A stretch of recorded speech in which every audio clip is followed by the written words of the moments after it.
Il y a des jours où la réalité n'a rien à voir avec un film de gangster. Nabil, 18 ans à peine, lycéen et braqueur. Il a été interpellé chez lui à l'aube il y a 48 heures, a passé 2 jours en garde à vue avec les enquêteurs et vient d'être déféré au parquet pour être jugé ce soir en comparution immédiate. C'est la première fois qu'il entre menotté dans le bureau d'un procureur. Sa première rencontre avec la réalité des braqueurs. Bonjour monsieur.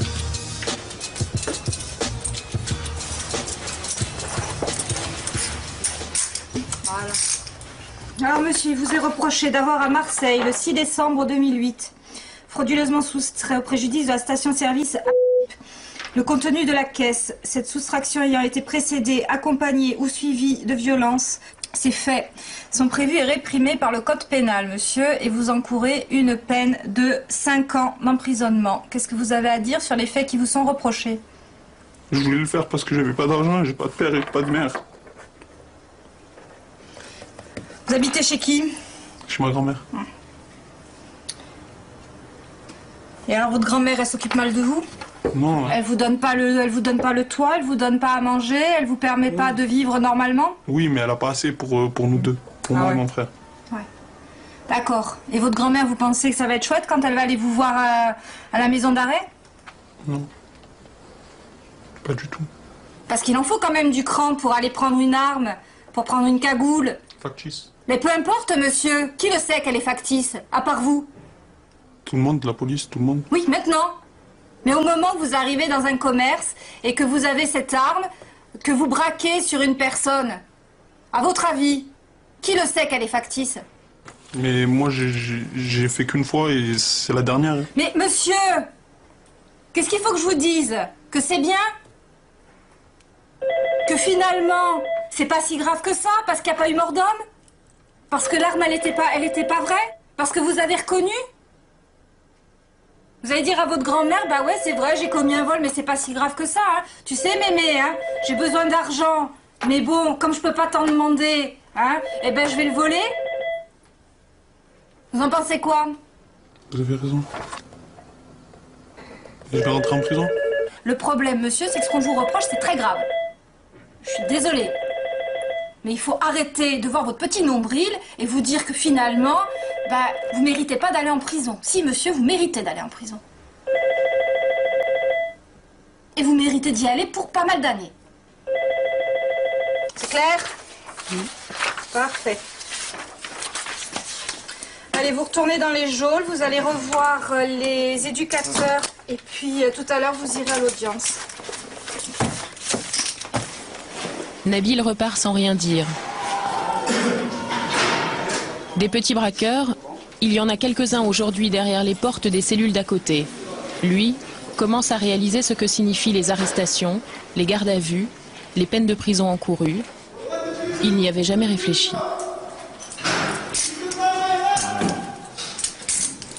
Voilà.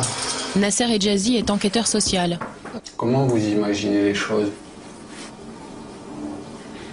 Pas bien. Vous êtes inquiet? Est-ce que vous avez eu le temps de prendre conscience de votre comportement, de votre acte, les conséquences de votre comportement? En fait, oui, mais je sais pas, j'ai vu les gens bien s'habiller, être, je sais pas, bien manger et tout. Et je pensais à ça. Pourquoi? C'est pas votre cas? Non. Non? Pourtant, je vois un jeune en face de moi qui est habillé correctement. Ouais, mais j'essaye d'être comme les Qui autres. présente bien. J'essaye d'être comme les autres, mais voilà. Pourquoi vous n'essayez pas d'être vous-même que d'être comme les autres? Si le tribunal vous condamne ce soir, par exemple, est-ce que cette sanction, vous l'entendrez? Non, je n'arriverai pas parce que... Parce que vous dites, j'ai conscience que j'ai fait quelque chose de grave. Est-ce que je n'arriverai pas à être sanctionné par de la prison. Pourquoi? Parce que la prison, en fait, je sais pas, j'arriverai pas. Pourtant, dans les faits, rares sont les petits braqueurs qui repartent libres de ce tribunal. Ça vous fait peur, la prison? Parce que je sais que si je rentre en prison, ça va changer. Je ne vais plus être le même. S'il n'y avait pas ma grand-mère, il n'y aurait pas mon frère, il n'y aurait personne pour moi. Je pars en prison, c'est pas grave. Mais là, il y a tout le monde. Ils ont tous été là depuis ma naissance. Et maintenant, je fous tout en l'air avec une petite connerie. L'audience va commencer dans moins d'1 heure. Sur le banc des accusés, c'est désormais le petit braqueur qui semble terrorisé. Son histoire pourtant a commencé comme des centaines d'autres à Marseille, avec une cagoule, une arme et la très mauvaise idée d'aller braquer un petit commerçant d'à côté. Supermarché, bureau de poste, boulangerie, épicier. Marseille compte 500 braquages l'année dernière, plus de 200 déjà depuis le début de l'année. Les petites équipes sévissent n'importe où, n'importe quand, parfois même en plein milieu des clients. Personne ne sait si leurs armes sont réelles ou factices. Personne ne sait si elles sont oui ou non chargées. Qui sont ces petits braqueurs? Pourquoi prendre autant de risques pour des butins si dérisoires? Est-ce pour l'argent, par envie, par défi? Pense-t-il que braquer est aussi simple que dans les films de bandits? Ils rentrent, ils servent, ils s'en vont. Ce sont des voies à étalage améliorées, on va dire. À Marseille, c'est la BRB, la Brigade de répression du banditisme, qui enquête sur toutes ces affaires. Là, c'est en plein milieu de l'après-midi. Voilà, c'est en plein milieu, il y a des clients, voilà. On voit qu'ils ne prennent pas du tout en compte les gens qui sont autour d'eux, quoi. Par exemple, ils ont des armes à la main, ça court dans un sens, dans l'autre, ils se croisent, ils partent, ils reviennent, enfin, ils font n'importe quoi. Et leurs armes Alors les armes, on part toujours du postulat que ce sont des armes véritables, mais bien souvent ce sont des armes factices. Et lorsque ce sont des petits jeunes qui n'ont pas forcément l'habitude, c'est stressant, il y a des gens qui bougent, qui crient, des enfants qui pleurent. Et là les drames surviennent de cette façon-là, quoi, hein, avec des gamins qui arrivent armés, quelquefois pour de bon, et qui dans la panique, tirent.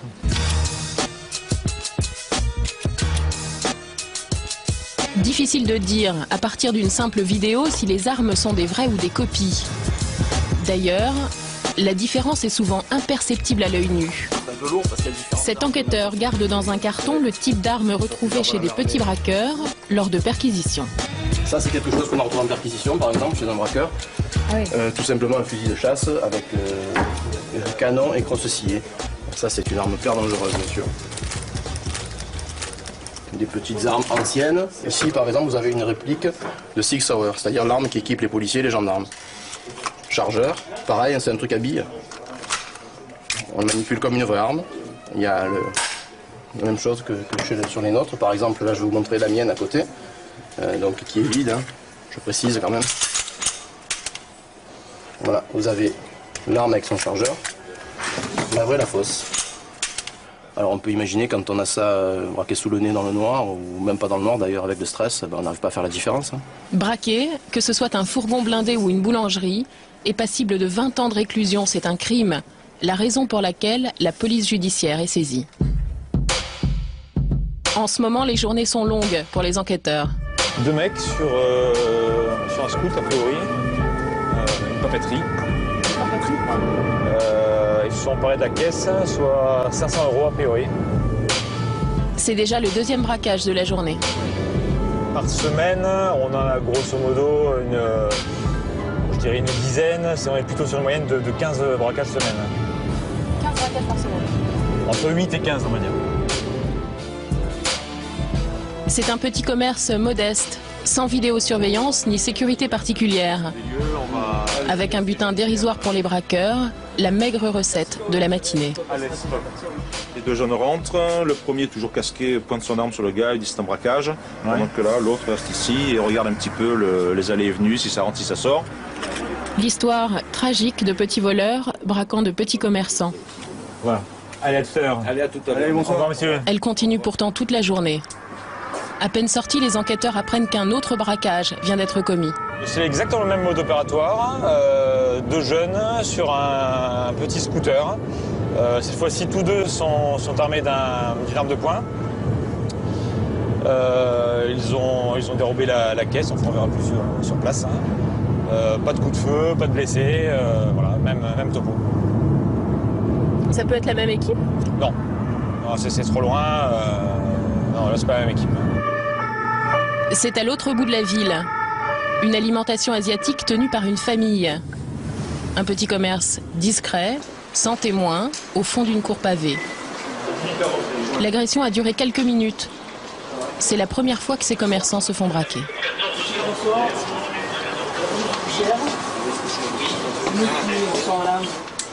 Ouvert. D'accord. On le fait ici, moi. J'ai D'accord. peur, mais... Bien sûr, hein. mais... Ouais, mais dans ces cas-là, il faut... La gérante n'a pas voulu donner son argent, alors les braqueurs l'ont poussé et se sont servis dans sa caisse. Je ne veux pas, il dit, sorti, ouvert. Après, il est tac. D'accord. Ce qui lui a fait peur, ce n'est pas tant la recette perdue que l'arme pointée sur son visage par l'un des braqueurs. Pour le temps, elle fait comme ça, là. Il faut peur parce que je croyais que c'est faux, le oui. Le pistolet, c'est oui ou pour le faux. Si elle est oui, elle est pum, moi, je suis mort. On a tous eu peur. C'est normal, non? C'est normal. Vous aussi? Oui, j'ai eu peur, je suis parti me cacher. Dès que j'ai vu le monsieur qui était là.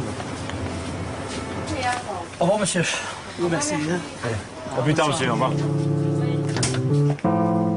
3 braquages aujourd'hui à Marseille. Il y en a eu jusque 14 durant la même journée. Retour à la BRB. Il est 20h. Allez-y, entrez. Ouais, le grand devait faire 1m75, 1m80. Les auditions des témoins se poursuivent. Les descriptions des braqueurs tentent de se préciser. Elles serviront à faire des recoupements entre tous ces dossiers. Ici, une affaire sur 3 est résolue par la BRB. Ce jour-là s'organise ce que l'on appelle un tapissage, la présentation d'un braqueur présumé à ses victimes derrière une glace sans teint.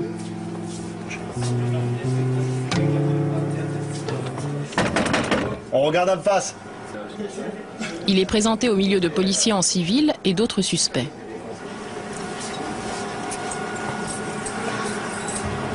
Toutes les victimes n'ont pas les mêmes souvenirs. Cet homme, par exemple, se rappelle d'une posture très précise. La tête comme ça, parce que moi je l'ai vu en dehors de l'agence, en train de regarder comme ça. Levez tous la tête vers le haut. Il se souvient aussi d'une voix grave. Oh, à chacun votre tour. Vous allez dire pas d'alarme. D'accord? Le 1, pas d'alarme. Le 2, pas d'alarme. Le 4, pas d'alarme. C'est bon? Durant sa garde à vue, le braqueur présumé a été reconnu formellement par un témoin. Un flash. La victime n'a pas hésité un instant. Il est en détention provisoire, à présent.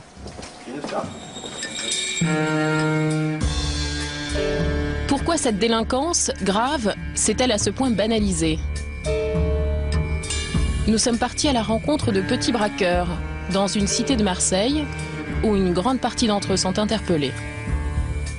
2 jeunes nous y emmènent. C'est une cité sensible, autrefois un bidonville, dans laquelle les jeunes se considèrent comme des laissés pour compte. Ceux qui nous attendent ont 16 et 17 ans. Une dizaine de leurs copains sont en prison. Eux aussi se présentent comme des braqueurs. C'est impossible à vérifier, mais ils disent pouvoir nous expliquer. Pourquoi il y en a tellement ici des braqueurs, à votre avis? Parce qu'il n'y a pas de sous. C'est la fin des haricots. L'argent, ou du cash. On trouve un tabac qui fait beaucoup d'argent, par exemple. On est pistes et voilà, on fait une petite équipe. Les 3-4 jeunes qui ont besoin de sous et voilà, on y va. Et vous partez, quand vous partez braquer, vous partez avec des vraies armes ou des armes factices? Non, avec des pistolets à billes. Des vraies armes, c'est risqué quand même. Pourquoi, c'est quoi la différence? La différence, c'est que c'est la peine. C'est pas la même peine. Si, c'est la même peine. Ah ouais? Voilà, on préfère. L'intérêt, c'est quoi? C'est juste d'impressionner, c'est ça? C'est ça. Et est-ce que vous trouvez pas que c'est grave quand même d'aller braquer? Et non, c'est normal. C'est normal, ça veut dire quoi? C'est grave ou c'est pas grave? Non, c'est pas grave. Il y a des commerçants qui sont vraiment traumatisés par ces braquages. Ouais, je sais, c'est malheureux pour eux. Mais voilà, nous aussi, on est malheureux. Pas le choix. C'est comme ça. Notre malheur, devient le leur. Déroutants adolescents qui jouent les braqueurs sans scrupules et qui font mine de ne pas comprendre la gravité des faits.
C'est de faire de l'argent, c'est le business, hein.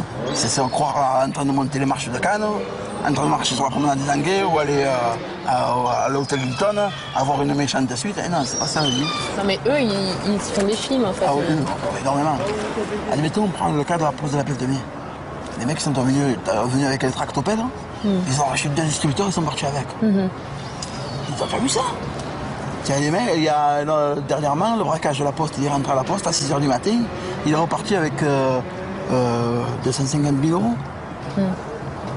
À un moment donné, après, quand tu es là, que tu tiens les murs, que tu as un peu fumé ou que tu as ceci ou cela, tu as plein de choses qui te viennent en tête. Plein de choses. Donc, à mon avis, l'idée d'aller braquer le petit commerçant qui est à côté, qui est en train de gagner 6 francs, 6 sous, là. La caméra les amuse. Ils acceptent finalement de nous parler. Tout le monde veut braquer. Les gens ils commencent par des arrachés de sacs à main, des vols de cartes, des raquettes.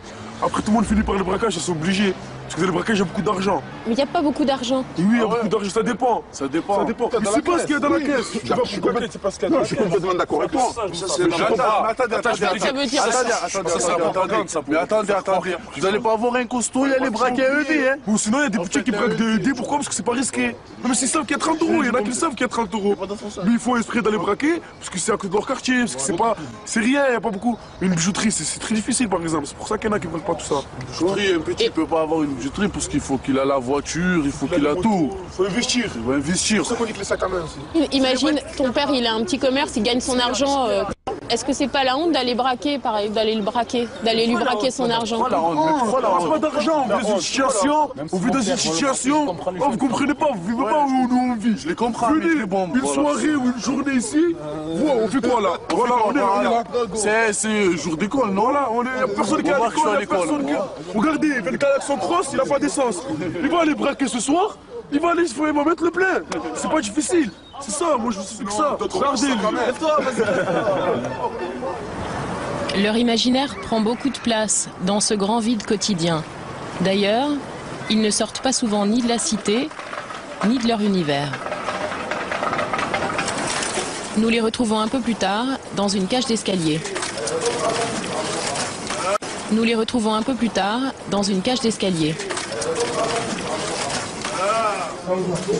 L'un d'entre eux, Salim, accepte de nous parler un peu de sa vie et de ses projets. Sans chien, même quand on est bien, on est tous sans chien. J'ai volé le téléphone, hein. Depuis quand toi tu voles? Depuis l'âge exactement... Je sais pas, dès que j'ai appris à courir, hein. Dès que j'ai appris à courir, je commence à voler. T'as quel âge? 17 ans. 17 ans? Et tu la trouves comment ta vie à 17 ans? Zigzag. La délinquance. Et que ça pour l'instant. À part si peut-être un jour il vient, il me donne du travail. Après peut-être j'irai aller tout droit, je prends une autoroute, direct, 280. Pour l'instant je suis à 60. Hein. Tu rêverais de quoi? Je sais pas, comme les gens normaux, d'une famille, d'un travail, voilà. Tu te vois comment à l'avenir? Très grand voyou, braqueur par exemple de Brinks. Je rêve de ça. Ça fait rêver braqueur? Pourquoi pour acheter une maison, par exemple? Il y en a, ils font des crédits, nous on n'arrive pas à avoir des crédits parce qu'ils ne nous donnent pas de crédit. C'est normal. Non les gars. Bon allez, j'ai cassé à Jacques Mesrine qui est décédé pas si longtemps de ça, j'ai eu une fusillade. Une dédicace à le gang des pochiches. Pourquoi tu penses à ces gens-là? Ouais, pourquoi eux? Allez, je vais m'énerver là. Arrêtez de me poser des questions. Pourquoi? Parce que c'est des grands voyous, ils sont reconnus. Voilà, ils ont des sous, ils sont riches, ils sont passés à la télé. Voilà, allez c'est bon, filmez les autres délinquants. D'une certaine manière, pour Salim par exemple, l'image du braqueur est devenue l'image de la réussite. Réelles ou fictives, les grandes figures du banditisme fascinent ces jeunes garçons. Ces images ont été saisies sur des portables de petits braqueurs par les enquêteurs. D'après eux, ces adolescents se projettent un peu trop dans la fiction. Scarface, un grand classique, hein. Voilà. En termes de filmographie, Scarface tient le haut du pavé. Ouais, c'est quoi ça a toujours été ça depuis des années. Hein. C'est quoi l'histoire de Scarface? Bon, c'est l'histoire d'un petit voyou qui va monter en puissance et qui va s'imposer parmi le haut du pavé, quoi, là, chez les voyous. Ça plaît, ça. Et vous n'avez jamais retrouvé des films de braquage, non? Non, pas les films de braquage. Ils se filment au retour du braquage. Ils se filment avec les armes à la main, ils prennent la pause, avec des billets plein les mains. Ça oui, ça leur plaît. Les cagoules, cagoulés, armés, ça c'est... Ouais. Ça on retrouve très fréquemment. Ouais. Ils prennent la pose du braqueur. Ouais, la pose du braqueur, voilà. Allez, on fonce, c'est le casse du siècle, un coup de maître. Voici par exemple un blog de petits braqueurs. Il y a entre autres des photos de butin et des poses en photomontage à côté de leur meilleur ami, Al Pacino. Dans leur imaginaire, tout se mélange, le vrai et le faux. La preuve que braquer est sans doute très valorisant pour ces adolescents. C'est ça le danger, c'est de vivre au travers des films, au travers de la fiction, des jeux vidéo, et puis on perd un peu les pédales, on transpose ça dans la réalité, et là c'est plus pareil. C'est plus pareil parce que quand on tire sur quelqu'un, la personne elle tombe, quoi. Au bout des chemins imaginaires de ces adolescents, à Marseille, pour des centaines de personnes, ces petits braquages n'ont vraiment rien à voir avec un jeu. Certaines victimes de vols à main armée restent complètement cloîtrées chez elles. Elles n'osent plus sortir, travailler ou croiser le moindre regard étranger. Léna vient en témoigner pour la première fois. Elle accepte de nous parler, mais en présence de ses collègues, pour être rassurée. Elle a été braquée dans un bureau de poste il y a 3 semaines et depuis se sent traquée tous les jours, toute la journée. Elle parle à visage caché par peur d'être reconnue et retrouvée par les braqueurs. Ils sont rentrés en hurlant, en tapant sur les murs, mais en indiquant à tout le monde de se mettre à terre. Ils étaient armés, bien comme il faut. C'était quoi, des pistolets? Je pense que c'était des fusils à pompe, c'était trop gros et trop grand pour que ce soit des pistolets. Et ils ont crié quoi alors quand ils sont rentrés? Les sous dans ta caisse, vite. C'est tout ce qu'ils ont dit? C'est tout ce qu'ils ont dit, mais en le répétant de plus en plus fort, en attrapant une autre collègue, en la jetant sur le sol, en la menaçant avec une arme. Et là, je dirais que j'ai passé 2 minutes et demie dans l'enfer. Parce que vu comme j'étais placée, s'ils se retournent à Saint-Instant-là, ils m'ont enfilé une de balles. On s'est dit, avant de partir, ils vont au moins tuer un.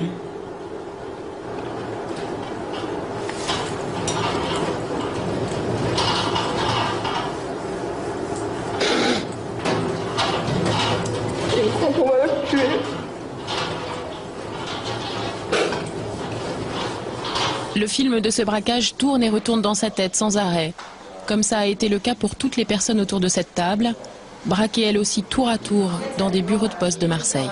C'est hyper violent, c'est quand ça se passe, que vous avez des braqueurs qui arrivent, qui vous soulèvent comme une plume, qui vous jettent par terre, qui vous braquent un fusil à pompe sur la nuque et que vous entendez une autre personne crier « vas-y, allume-les », c'est énorme, c'est énorme. Et les personnes en ce moment-là, sur l'espace de 3 minutes, mais ils voient leur vie défiler. Leurs enfants, leurs femmes, mais ils ne savent même pas s'ils vont ressortir vivants de cette histoire. C'est inhumain ce qu'ils font. C'est inhumain parce qu'au lieu de s'attaquer aux plus gros, ils s'attaquent à ceux qui sont au bout du maillon de la chaîne. Il faut que ça s'arrête, il faut qu'ils s'arrêtent. On ne peut pas débarquer, on n'est pas dans un Far West.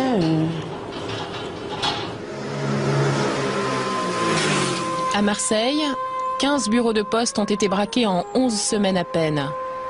Dans l'esprit des braqueurs, ce sont les dernières banques faciles d'accès, sans sécurité particulière, et où transite surtout l'argent des allocations familiales, dans les quartiers en difficulté. 2 braquages pourtant ont très mal tourné.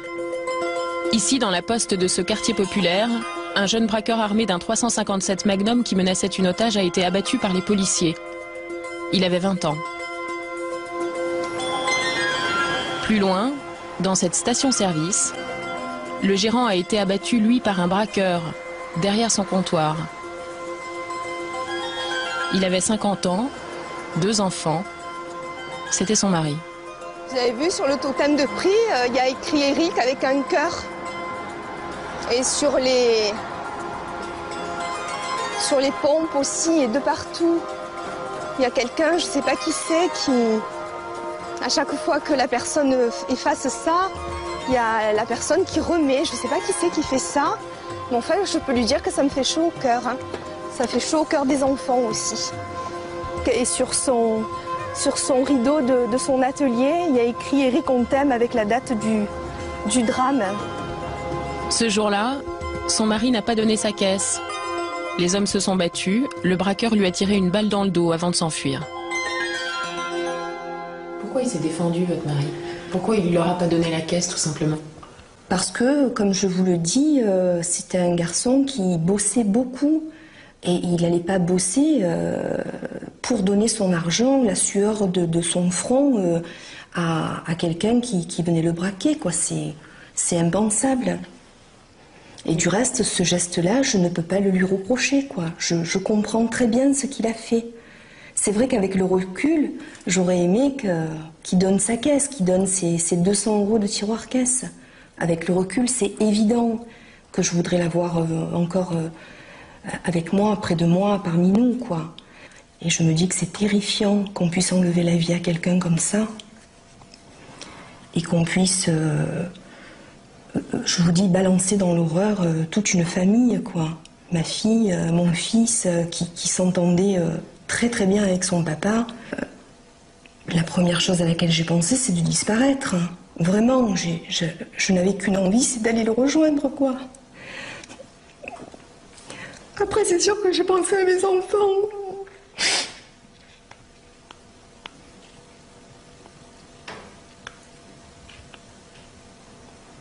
Je me suis dit qu'il n'avait rien demandé, que je ne pouvais pas faire ça.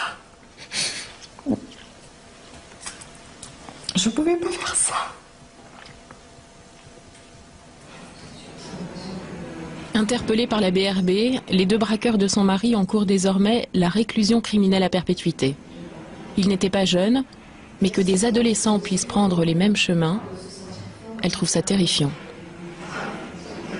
Qu'est-ce que vous pourriez leur dire à ces jeunes braqueurs? Mais je veux leur dire qu'il faut qu'ils se mettent au travail. Je veux leur dire qu'il ne faut pas qu'ils mettent déjà leur vie en danger, mais la vie des autres pour 100, 200, 300 €. Mais qu'ils réfléchissent un peu à leur acte. C'est ahurissant de penser à ça. Mais il n'y a plus d'argent dans les commerces. Il n'y en a plus d'argent. Nous, pour un lavage à 3 €, on nous faisait une carte bleue. Je ne comprends pas ce que cherchent ces jeunes-là. C'est pas possible de tuer quelqu'un. Il faut qu'ils se mettent un peu dans la peau de quelqu'un qui est braqué. Est-ce que si l'agresseur mourrait à son tour, que penserait l'entourage, sa propre mère, etc. C'est terrible, quoi. Pourtant, les petits braqueurs continuent souvent jusqu'à ce qu'ils soient arrêtés. Derrière ces murs, Grégory attend son procès. Il risque 20 ans de réclusion pour 17 vols à main armée. Ils étaient 4 complices, avec des vrais fusils à canon scié. C'est pour savoir si tu peux monter me voir, avec Pépé et Mémé. C'est la misère, ça fait longtemps que je vous ai pas vu. Gros bisous à toi et aux frangins.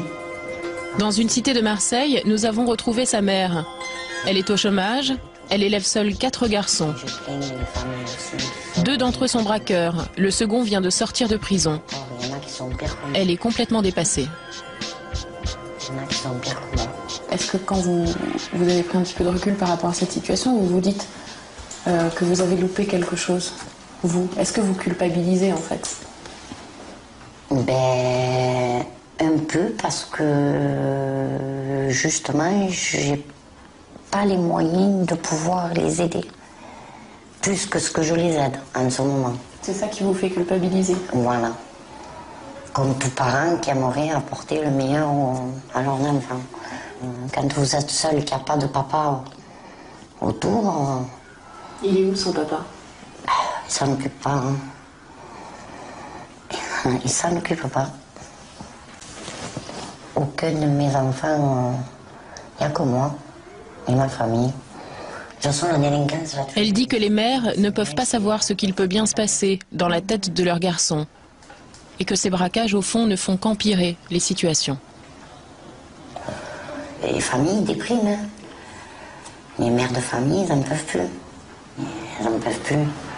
Elles vont travailler, elles arrivent, elles sont crevées. Elles apprennent que leurs fils se sont fait arrêter. Et ils n'en peuvent plus. Moi, j'ai discuté avec une dame, puis elle n'en pouvait plus, elle pleurait. Elle avait ses 2 fils en prison. Elle gagne une misère par mois. Il faut qu'elle arrive à aller un peu. Elle est obligée de se débrouiller pour y aller. Parce qu'elle n'a pas de véhicule, donc elle pleurait, cette pauvre femme. Elle n'en pouvait plus. C'est pas agréable d'avoir son fils en prison.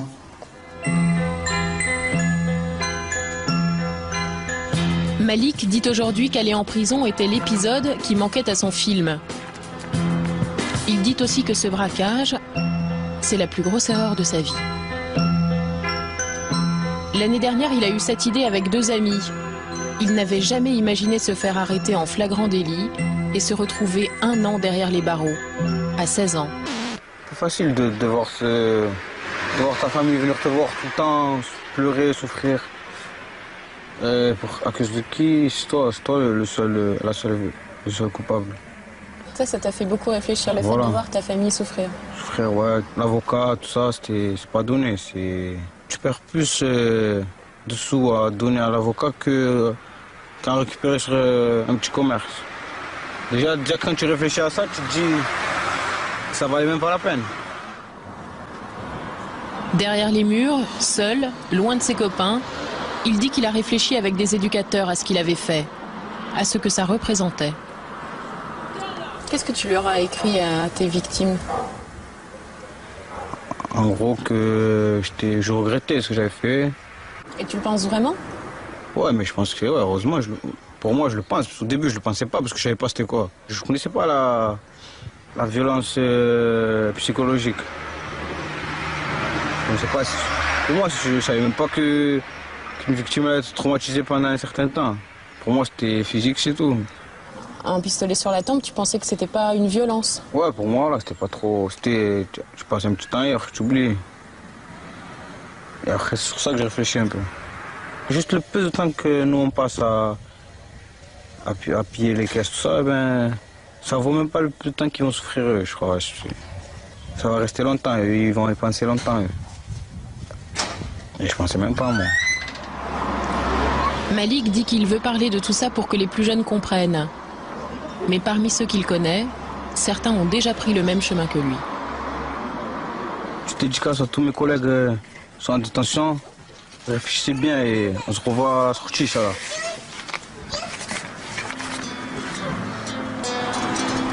Malik retourne à ses études. Ses copains, eux, sont toujours derrière les murs de cette prison. Le poids qui pèse sur ses épaules est aussi celui d'une famille entière. Car derrière les murs de sa cité, sa mère, elle, ne lui a toujours pas pardonné. Retour au tribunal. Nabil, le petit braqueur qui a peur d'aller en prison, avance vers son audience. Elle va bientôt commencer.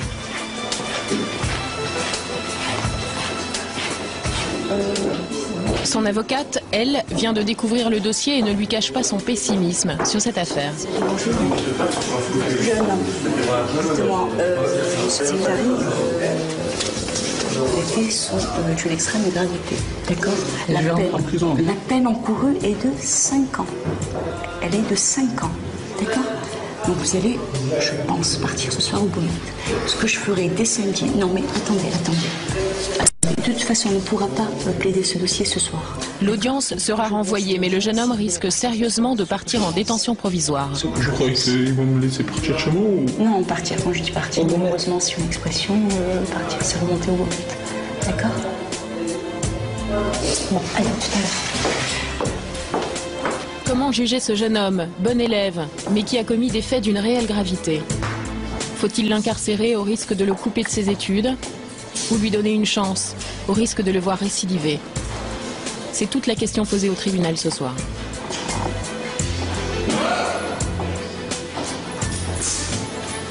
Je voulais dire que j'étais désolé pour ce que j'ai fait. Oui. Je regrette. En fait, comme tout le monde le faisait, je me suis dit pourquoi pas moi. Tout le monde faisait quoi? Des braquages. Oui, il suffit de vous poser la bonne question, on a tout de suite la bonne réponse. C'est extraordinaire. Vous êtes une caricature, hein, jeune homme. Il est poli, il est charmant. L'avocat général commence son réquisitoire. Et il vous explique avec une fraîcheur qui est glaçante, que s'il a commis les faits qui lui sont reprochés aujourd'hui, avec un degré de maladresse qui confine à la caricature, c'est parce que tout le monde le faisait. Repassons le film à l'envers. Vous entrez par cette porte.